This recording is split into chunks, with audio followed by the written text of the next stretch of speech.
봉독하겠습니다. 온 무리가 예수를 만지려고 힘쓰니 이는 능력이 예수께로부터 나와서 모든 사람을 낫게 함이러라. 아멘. 우리 주님의 치료와 위로가 우리 영도의 가족들과 함께 하시기를 바랍니다. 우리 장로님 기도하셨던 것처럼 여러분 우리 김선지 권사님 위해서 기도해 주시기를 바랍니다. 지난 주간에 폐암 수술을 하셨습니다. 수술은 잘 되셨는데 지금 혈전이 생겨서 호흡곤란 증세가 오시고 그래서 계속해서 주목하고 혈전을 잡기 위해서 의료진들이 애를 쓰고 있는 가운데 있습니다. 혈전 잡는 게 쉽지가 않은 일이지만 그러나 하나님께서 붙들어 주시고 하나님께서 그 피를 맑게 해 주시기를 우리가 기도할 때에 하나님께서 놀라운 치료의 역사를 이루어 주실 줄로 믿습니다. 대형 병원들을 신방할 때마다 느끼는 점이 있습니다. 참 아픈 이들이 많다 하는 그런 점입니다. 수많은 이름의 병들이 있습니다. 그리고 그 병들마다 전문가들이 있습니다. 그 병을 치료하기 위해서 헌신하고 또 그것을 위해서 전문적인 지식과 식견을 가진 의사들이 많이 있는데 그 병원의 그 진료실들마다 수많은 사람들이 줄지어 서 있는 것을 보게 됩니다. 하루에도 수없이 많은 횟수의 수술이 이루어지고 엄청난 양의 약물이 투여되어지면서 많은 사람들이 아픔 가운데 있는데 이 아픔을 치료할 수 있도록 그렇게 노력하고 있는 것입니다. 환자가 생기면 병이 들면 고통스럽습니다. 그 아픈 것으로 인한 괴로움과 고통이 있고 집안의 가족 중에 이 환자가 생기면 환자 당사자뿐만 아니라 가족들도 함께 마음이 무너지고 또 그 아픈 투병의 시간을 함께 해야 하는 것입니다. 많은 일상의 일들을 내려놓아야 하고 정상적인 삶을 포기하고 또 환자를 간병하고 그 병에서 이길 수 있도록 도와주어야 하는 것이지요. 또 가정마다 여러 가지 문제들이 있고 또 가정마다 재정적인 문제로 어려움을 당하는 가정들이 또 많이 있습니다. 가정마다 물질의 어려움이 있어요. 참 돈이 이상하다 생각이 드는데 돈은 아무리 많이 벌어도 돈은 항상 부족한 것 같습니다. 항상 모자라고 항상 부족한 것이 신기합니다. 이전에 비해서 우리가 얼마나 많은 수입을 올리고 살아가는지 모릅니다. 사실은 이전에 비해서 우리가 참 많이 잘 살게 되었음에도 불구하고 여전히 우리는 재정적인 문제, 물질적인 문제로부터 자유하지 못하고 살아가고 있는 것입니다. 어떤 집은 자녀가 고민인 집이 있습니다. 하라는 공부 다 따라서 잘하고 모범적으로 살아주면 얼마나 고맙겠습니까마는 또 우리 자녀들이 말을 잘 안 들어서 공부는 안 하고 맨날 다니면서 게임하고 사고만 치고 다니는 자녀들이 있어요. 또 그런 자녀로 인하여서 부모의 속은 새카맣게 타들어가고 또 그래서 그것이 걱정이 되는 그런 부모님들을 만나기도 하는 것입니다. 어떤 집은 수입도 좋고 또 여러 가지 문제들이 다 없는 것 같습니다. 다 좋은 것 같은데 이 집은 또 부부관계가 문제가 있는 집이 있습니다. 부부간의 갈등이 너무나도 첨예하고 또 화합이 되지 않아서 이것 때문에 온 가족이 또 불행해지는 그런 가정도 있는 것입니다. 요즘은 이혼을 넘어서서 졸혼이라고 하는 것이 풍습처럼 번져가고 있습니다. 혼인관계를 졸업한다 하는 그런 의미가 있는 것이지요. 많은 사람들이 이 부분에 대해서 공감을 하고 진지하게 생각을 하는 것 같습니다.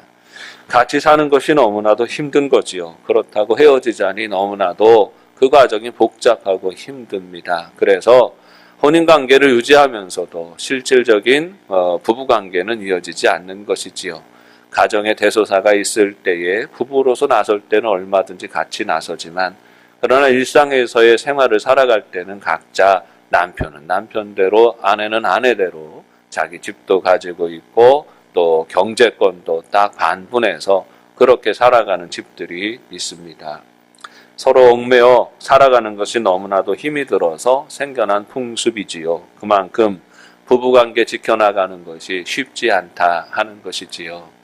이런 여러 가지 상황들 하나하나를 살펴보면 우리 인생이 참 지뢰밭이다는 생각을 합니다. 문제가 없지 않아요. 어떤 사람이든 어떤 가정이든 파고 들어가 보면 다 아픈 사연들을 가지고 살아갑니다. 힘들고 공고한 일들을 가지고 살아가는 것이지요. 감당하기 어려운 문제를 가지고 살아가는 것은 너무나도 고통스러운 일입니다. 그래서 요즘은 정신적으로 현대인들은 피곤하고 지쳐있는 시대예요. 그래서 정신적으로도 여러 가지 증상을 나타내고 있습니다. 우울증, 조울증 이런 것들은 기본이고 분열증과 의심증, 집착증과 같은 수많은 심리적인 상처를 가지고 사람들이 살아가고 있는 것입니다. 이런 아픔을 가지고 살아가는 것도 힘들지만 또 함께 살아가는 가족들도 많이 힘이 듭니다. 문제는 우리 삶에 다가오는 이런 문제들에 대하여서 이런 문제는 엄청나게 많이 있는데 딱히 답이 없다는 것입니다. 어떻게 풀어야 할지, 어떻게 해결해야 할지 아무에게도 어디에서도 또 길을 찾을 수가 없다는 것입니다. 여러 가지 이유와 사연을 가지고 우리는 아파하며 살아가는데 아무리 과학이 발달하여도 인간의 이 근본 문제를 풀어줄 수 없는 것이지요. 인간은 오랜 역사 속에서 여전히 아픕니다. 여전히 힘들고 여전히 슬프게 살아가고 있습니다. 그럼에도 불구하고 더 큰 상처는 이것을 딱히 풀어낼 길이 보이지 않는다는 것입니다.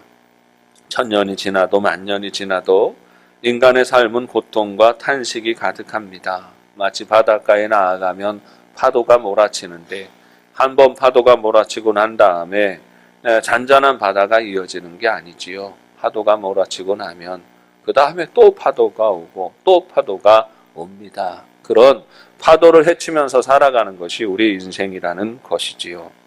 왜 그럴까요? 우리는 이 모든 인생의 곤고함이 죄로부터 오는 것이라는 성경의 지적을 겸허하게 받아들여야 합니다. 하나님과의 관계를 상실하였기 때문에 우리 인간은 외롭고 슬프고 아픈 것이지요. 하나님으로부터 멀어진 인간은 죄의 지배를 받습니다. 죄로 인해서 영육이 병들게 되고 가정과 사회가 깨어지는 것입니다.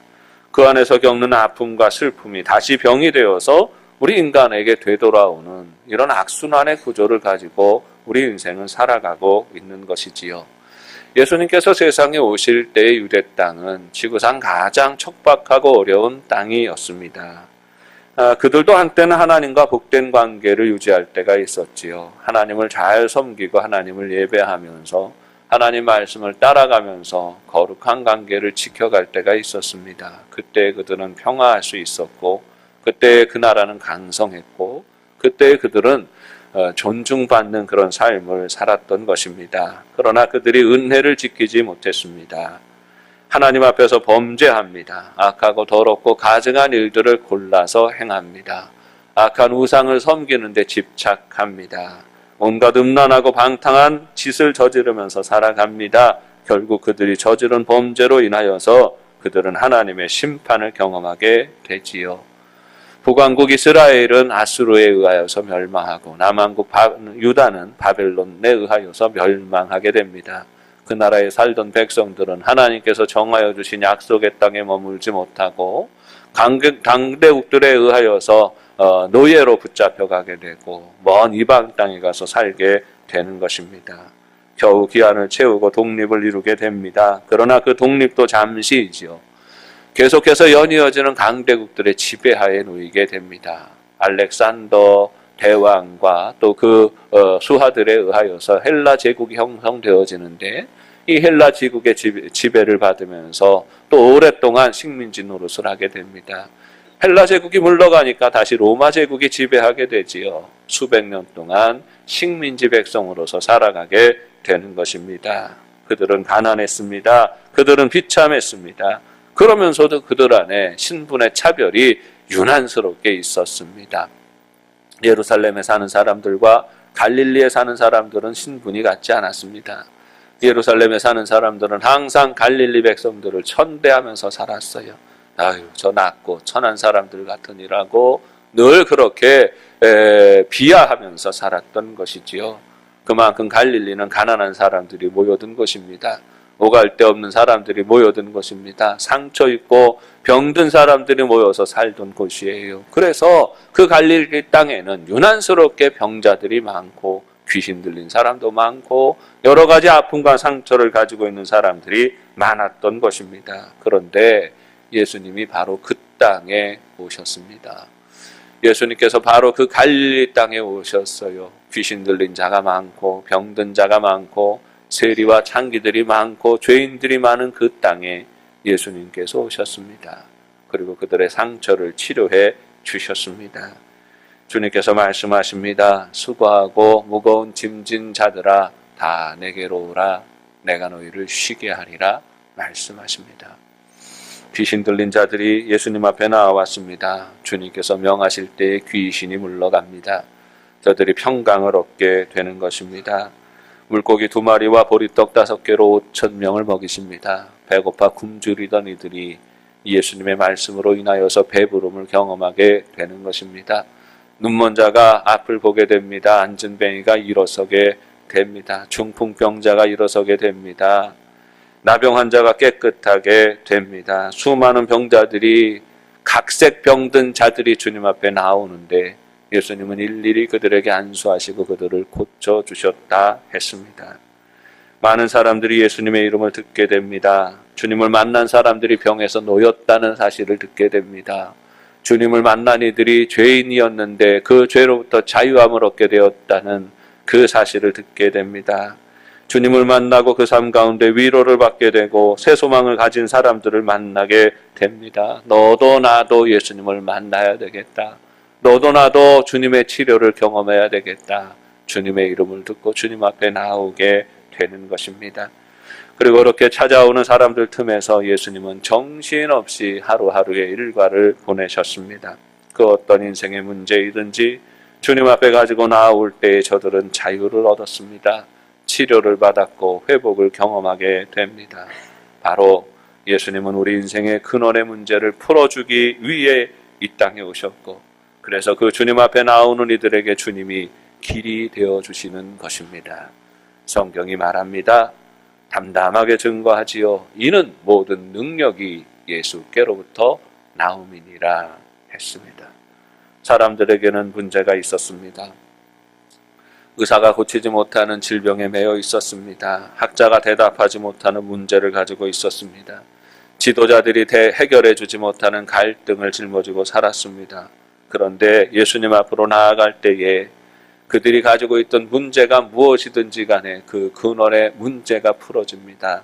죄의 문제가 해결이 되어집니다. 그래서 저들은 자유함을 얻게 되는 것입니다. 놀라운 일이 생겼습니다. 누구든지 예수 앞으로 나와 예수의 이름을 부르며 예수를 고백하고 영접하면 그 몸이 치유됩니다. 그 영이 자유함을 얻었습니다. 그리고 그 사람들이 그리스도인이 되었고 그 사람들이 주님의 교회를 이루어 왔습니다. 그렇게 오랜 시간이 지났습니다. 중세가 천년이 이어지던 중세가 끝이 나고 르네상스 시대가 되었습니다. 르네상스 시대가 되면 인간이 중요한 시대가 된 것이지요. 그 이전까지는 신의 뜻, 신의 섭리가 중요했었는데 르네상스가 되면서 이제 인간이 아름답고 인간의 뜻이 귀한 시대가 되었습니다. 인간이 귀하고 인간의 능력이 특별하고 그 능력을 개발하는 것을 주저하지 않게 됩니다. 얼마 지나지 않아서 혁명적으로 과학적인 발전이 이루어지게 됩니다. 이 과학의 발전을 기반으로 산업혁명이라는 것이 일어나게 됩니다. 산업혁명을 통하여서 우리 인간은 그 이전에 절대로 경험할 수 없었던 풍요로움이라는 것을 맛보게 됩니다. 이전에는 간의 수공업으로 근근히 옷을 지어 입고 필요한 생필품들을 만들어서 썼습니다마는 이제 공장에서 엄청난 속도와 양으로 물건들을 뽑아내는 시대를 살게 되었습니다. 농사도 과학적으로 짓기 시작합니다. 수많은 기계들이 투입되기 시작합니다. 그래서 이전에 사람의 몸으로 소나 치면서 그렇게 짓던 농사할 때와는 생산량이 엄청나게 달라지게 됩니다. 거대한 농장들이 세워지게 되고 거대한 생산량들이 일어나게 됩니다. 엄청난 수확을 거두어들이게 되는 것이지요. 또 축산업도 과학적 발명품에 의하여서 엄청난 생산량을 만들어내게 됩니다. 식량 생산이 획기적으로 증가합니다. 옷도 집도 모든 생활용품도 풍요로워진 시대를 살게 된 것입니다. 과학의 발전은 그야말로 눈부셨습니다. 자연스럽게 우리 인간들은 생각했습니다. 야, 이 과학이 대단한 것이구나. 우리 인간의 능력이라는 것이 대단한 것이구나. 이제 얼마 지나지 아니하면 우리가 천국을 이룰 수 있겠구나. 하나님이 천국 주시는 게 아니라 과학이 발전하고 물질 문명이 완전히 다 성장하게 되면 우리가 유토피아를 이룰 수 있겠구나. 그래서 사람들은 천국이란 말 대신에 유토피아라는 말을 쓰기 시작한 것입니다. 예수님 시대에는 의사가 못 고치는 병이 많았습니다. 그래서 예수님 앞에 나와야만 했고 예수님이 고쳐주셔야만 했습니다. 그런데 지금은 의사가 못 고치는 병이 별로 없습니다. 요즘은 불치병이라는 말도 잘 쓰지 않아요. 암도 일찍 발견되기만 하면 다 완쾌되는 그런 시대를 우리는 살아가고 있습니다. 지금 불치병이라고 일컬어지는 것들도 이제 얼마 시간이 지나지 않으면 다 고칠 수 있을 것 같습니다. 다 치료될 수 있을 것 같습니다. 예전엔 배가 많이 고팠는데 지금은 배고프지 않습니다. 요즘은 너무 많이 먹어서 문제이고 너무 배불러서 문제이지요. 지금은 배부르지 않은 시대를 삽니다. 어디에도 굶주린 사람들이 없습니다. 인간이 존중받고 근대화가 이루어진 나라들은 다 이 굶주림의 문제를 해결했어요. 헐벗지 않습니다. 누일 만한 곳을 다 가지고 살아가는 것이지요. 물질의 풍성함과 의학의 발달, 과학의 발달은 가히 유토피아를 이루었다라고 말할 수 있는 그런 시대를 우리는 살아가고 있습니다. 그런데 이상하게도 우리 인간은 여전히 불행합니다. 가정마다 문제는 여전히 있습니다. 가정마다 걱정이 여전히 있습니다. 아마도 과학은 더 발달할 것입니다. 가속도를 받아서 더 빠르게 발달할 것입니다. 물질 문명도 더 발달할 것입니다. 사람들은 더 귀하게 대우받고 귀한 것 먹으면서 살아갈 것입니다. 그런데 인간은 여전히 지금도 불안하고 불행하지만 오랜 시간이 지나도 과학물 문명이 엄청나게 발달해도 여전히 불안하고 불행한 인생일 것입니다. 근원의 문제가 그런 물질 문명의 것으로 해결되지 않기 때문입니다. 우리 모든 인간은 근원의 고통이 있고 이 짐에서 자유롭지 못합니다. 그러면 어디에서 우리는 이 짐을 내려놓을 수 있고 참 자유와 행복을 찾을 수 있을까요? 오늘 말씀은 온 무리가 예수를 만지려고 힘썼고 치료하는 능력이 예수님께로부터 나왔다 했습니다. 온 무리가 사모하며 예수를 만지려고 힘쓰고 예수님을 만나고 예수님을 만지고 예수님의 음성을 들을 때에 그들은 치료함을 얻습니다. 그들의 마음은 만족함을 얻습니다. 그들의 마음에 하나님 나라를 받아들이게 될 때에 그들은 세상의 물질이 주지 못하는 참된 기쁨과 소망을 품게 되는 것입니다. 지난날에도 그랬고 오늘도 그러하고 내일도 그러합니다. 인간의 모든 근원을 치료하시는 유일한 분은 예수님이십니다. 아무리 많이 가져도 아무리 많이 누려도 우리 인생을 만져주시는 분, 고쳐주시는 분은 예수님이십니다. 예수 앞으로 나올 때만 우리 인생은 참된 길을 찾습니다. 소망을 얻고 기쁨을 회복하는 것입니다. 겸손히 스스로의 연약함을 인정하고 도우심을 구하는 사람만이 길을 찾습니다. 나는 부족합니다. 나는 힘이 없습니다. 누가 예수님을 만나고 그 능력을 힘입습니까? 주님을 만지려고 나왔던 사람들은 누굽니까? 예루살렘 사람들이 아니라 갈릴리 사람들이었습니다. 스스로의 무능함을 인정하는 사람들이었지요. 나는 할 수 없어요. 나는 지혜가 모자라요. 능력이 모자라요. 그래서 예수님 나를 붙들어 주십시오. 고백하는 이들이 주님의 능력을 경험하는 것입니다. 교만하여 부인하는 사람은 길을 찾을 수 없습니다. 가정과 육신과 기업의 모든 문제는 예수님을 부르고 그분께 전적인 의지를 나타낼 때에만 해결되어지는 것입니다. 내 주머니에 조금 가지고 있는 것이 내 인생을 만족하게 하고 행복하게 하지 않아요. 내가 겸손하게 엎드리며 고백하며 부르는 예수 그리스도의 이름이 우리를 자유하게 하는 것입니다. 세계적인 가정 사역자들이 있습니다. 마더와이즈, 파더와이즈라고 하는 프로그램을 운영하는 데이빗 글렌 박사와 드니스 글렌 여사의 이야기입니다. 이분이 두 분이 부부이지요. 아주 잘 어울리는 부부입니다. 이 데이빗 글렌 박사는 원래 원자력 공학을 전공한 사람이고 그 분야의 일을 하던 그런 분입니다. 미국에서도 어떻게 보면 인정받고 엘리트 계층이고 또 그렇게 대우받는 사람이었고요. 이 두 분 다 믿음의 가정에서 자라서 신실하게 믿음 생활하던 사람들이었습니다. 그런데 이 두 분이 축복 속에서 만나서 서로 뜨겁게 사랑하고 가정을 이루게 되었어요. 많은 사람들이 이 가정은 잘 사는 가정이라고 생각을 했습니다.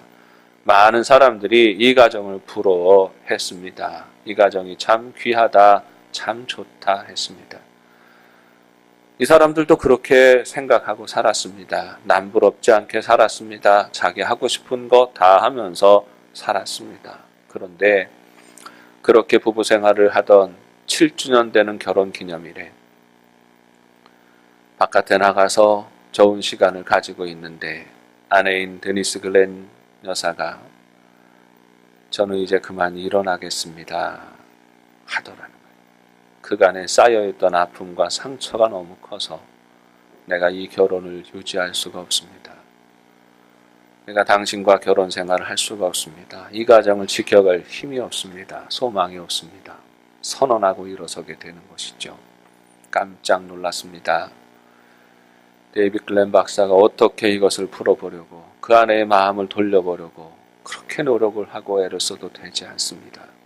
아무 말 하지 않고 두 사람이 다 그날 밤에 집에 돌아왔습니다. 막막했습니다. 이 가정의 앞날이 막막했습니다.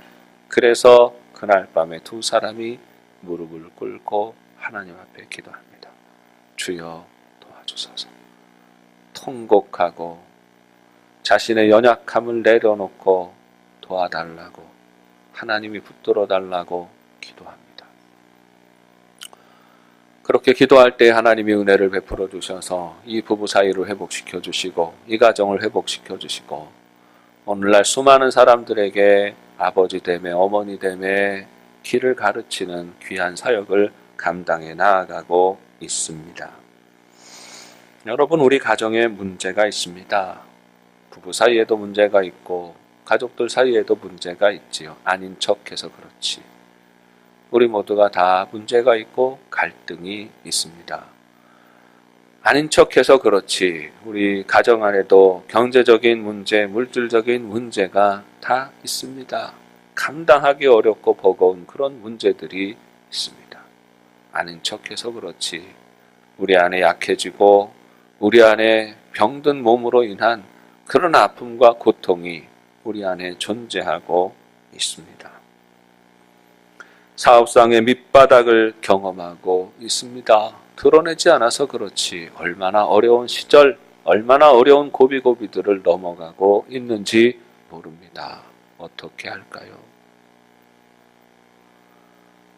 이게 우리 인생의 실존이고 정직한 모습인데 어떻게 할까요?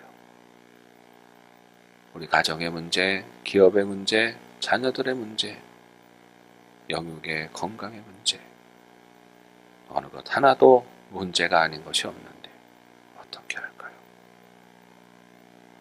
겸손히 주님을 부르십시오.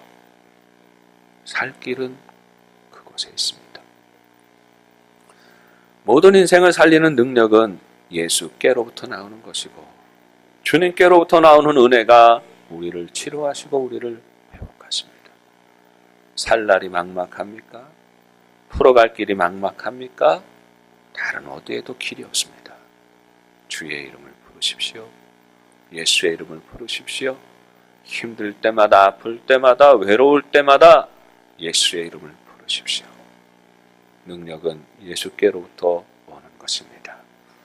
우리 영도의 가족들이 주님 앞에 겸손하게 엎드리고 그 은혜를 구하고 예수의 이름 부르고 예수님으로부터 공급되어지는 은혜와 능력으로 위로받고 힘 얻어서 파도처럼 다가오는 인생의 수많은 시련과 아픔과 고난의 일들이 있을 때에 주의 이름으로 물리치고 극복하는, 승리하는 영도의 가족들이 되시기를 주님의 이름으로 축원합니다.